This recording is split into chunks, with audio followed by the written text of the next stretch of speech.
नागपूरमध्ये मनसेच्या वतीने अनोख्या पद्धतीचं आंदोलन करण्यात आलं। महानगरपालिकेच्या उपायुक्तांना मनसेकडून कोंबड्यांची भेट देण्यात आली।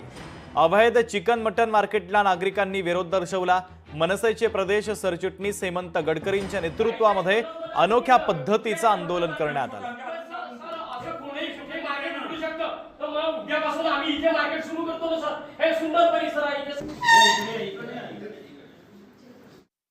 लक्ष्मीनगर झोनचे चौधरी साहेब यांना निवेदन देण्यात आले। अवैध चिकन मटन मार्केट हे जे सहकार नगर रोडला बसलेले आहे हे हटवण्याकरता आम्ही वारंवार पाठपुरावा करत आहे।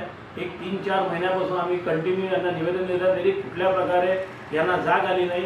त्यामुळे चौधरी साहेबांना आज आम्ही एक अल्टिमेटम दिलं, त्यांना कोंबड्या देऊन त्यांचा आम्ही सत्कार केला। चौधरी साहेबांचा आज त्यांना जिवंत कोंबड्या दिल्या आणि सत्कार केला।